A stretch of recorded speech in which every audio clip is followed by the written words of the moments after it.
Bonsoir à toutes et à tous et bienvenue au Journal du Soir en français sur Télé Liban.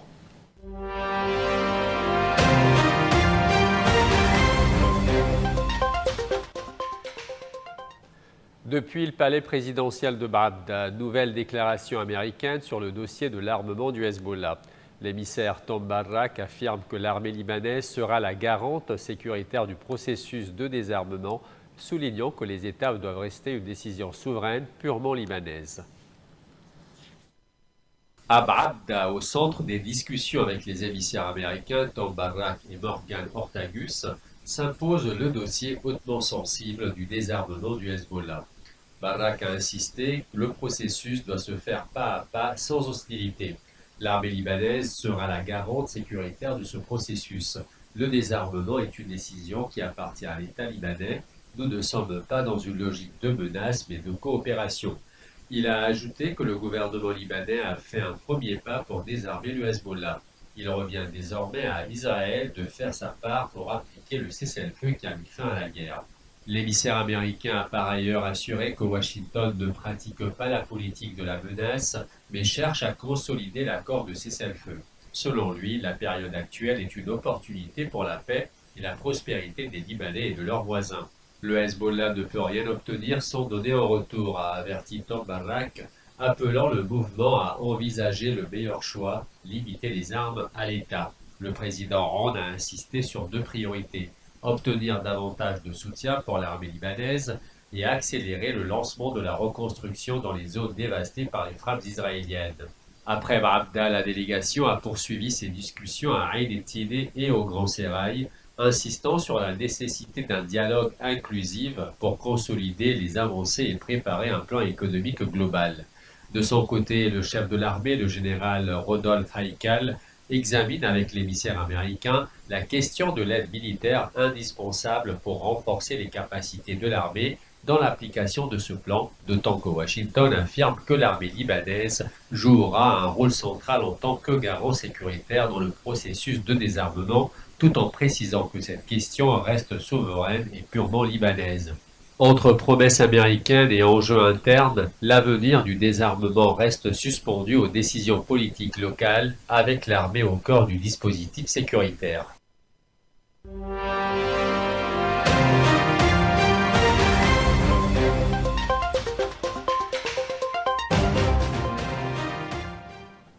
Nouvelle tentative de médiation au Caire. Le Hamas a reçu une proposition d'accord cadre pour ouvrir des négociations en vue d'un cessez-le-feu permanent à Gaza. Le mouvement islamiste consultera sa direction et ses alliés avant de donner une réponse finale. Nouvelle étape dans les pourparlers d'un cessez-le-feu. Au Caire, une déclaration du Hamas a reçu des médiateurs régionaux et internationaux un texte présenté comme une base de travail pour mettre fin à la guerre à Gaza. La proposition est un accord cadre pour ouvrir des négociations sur un cessez-le-feu permanent. Le texte reprend les grandes lignes d'un précédent plan américain, une trêve de 60 jours et la libération progressive des otages israéliens capturés lors de l'attaque du 7 octobre 2023 qui avait déclenché la guerre. Côté israélien, le sort des otages demeure une priorité. Pour leurs familles, cette nouvelle proposition doit être l'occasion d'accélérer les négociations. L'Égypte, appuyée par le Qatar et les États-Unis, joue une fois encore les médiateurs, cherchant à transformer une trêve temporaire en solution durable. Mais après plus de 22 mois de guerre, la méfiance reste profonde. Israël exige la fin des hostilités et des garanties sécuritaires, tandis que le Hamas refuse tout accord perçu comme une reddition. Entre attentes humanitaires, pression internationale et calculs politiques, cette nouvelle proposition ouvre une fenêtre fragile vers une possible désescalade. Reste à savoir si les deux camps accepteront de franchir le pas. Et toujours à Gaza, la situation humanitaire continue de s'aggraver. Amnesty International accuse Israël de mener une campagne de famine délibérée contre les Palestiniens, alors que l'ONU alerte sur une famine imminente dans l'enclave assiégée. La faim comme arme de guerre. Amnesty International accuse Israël de mener à Gaza une campagne de famine délibérée. L'ONG a recueilli les témoignages de 19 Palestiniens vivant dans des camps et des médecins confrontés à une hausse alarmante de la malnutrition infantile et de maladies évitables. Amnesty affirme que ces souffrances ne sont pas accidentelles, mais le fruit de politiques délibérées mises en œuvre par Israël depuis près de 2 ans. Israël dément ces accusations. Le COGAT, organe du ministère de la Défense, assure qu'il n'existe aucun signe de malnutrition généralisée, refusant les chiffres du Hamas et rejetant les accusations de génocide portées par Amnesty. Depuis le début de la guerre, le 7 octobre 2023, après l'attaque sanglante du Hamas, 2,4 millions de Palestiniens vivent sous un blocus israélien renforcé. À plusieurs reprises, l'aide humanitaire a été restreinte, puis partiellement rétablie sous pression internationale. Pour l'ONU, le risque est désormais clair, une famine généralisée. L'organisation appelle à inonder Gaza d'aide, alors que les populations survivent déjà au jour le jour. Un territoire exsangue, totalement dépendant de l'aide internationale, et une guerre qui, 22 mois plus tard, continue d'affamer Gaza.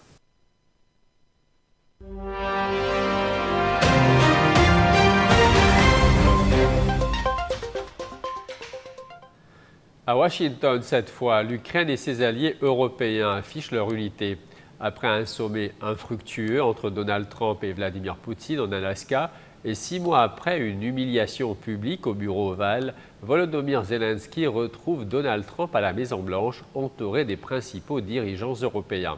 Objectif, tenter de poser les bases d'un accord de paix avec la Russie, alors que la guerre continue de faire rage sur le terrain. C'est une image forte de solidarité.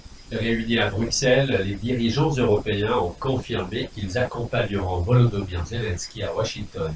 Autour du président ukrainien, Emmanuel Macron, Ursula von der Leyen, Friedrich Merz, Georgia Meloni, Keir Starmer ou encore le chef de l'OTAN, Mark Rutte. Cette rencontre survient 2 jours après le sommet historique mais infructueux entre Donald Trump et Vladimir Poutine en Alaska. Le président américain, qui rêve de jouer les médiateurs, a évoqué des progrès et des concessions russes sans donner de détails. Il a aussi affirmé sur son réseau Truth Social que le président ukrainien Zelensky pouvait mettre fin à la guerre avec la Russie presque immédiatement s'il le veut, excluant que Kiev récupère le contrôle de la Crimée, annexée par Moscou en 2014 et entre dans l'OTAN. Le président français Emmanuel Macron a fait savoir que Vladimir Poutine ne cherche pas la paix, mais la capitulation de l'Ukraine. Des propos aussitôt qualifiés de mensonges abjects par la diplomatie russe.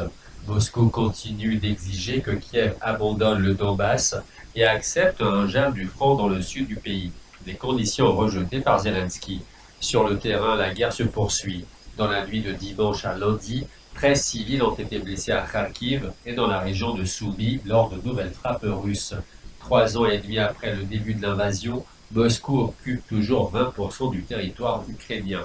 À Washington, les Européens espèrent obtenir des garanties de sécurité pour l'Ukraine, inspirées de l'article 5 de l'OTAN, mais hors du cadre de l'Alliance. Objectif, qu'en cas de nouvelle attaque, Kiev bénéficie automatiquement du soutien de ses alliés, y compris des États-Unis. Donald Trump a évoqué la possibilité d'un futur sommet tripartite avec Vladimir Poutine et Volodymyr Zelensky, mais le président ukrainien reste sceptique. Il n'entrevoit pour l'instant aucun signe de la part de Moscou allant dans ce sens.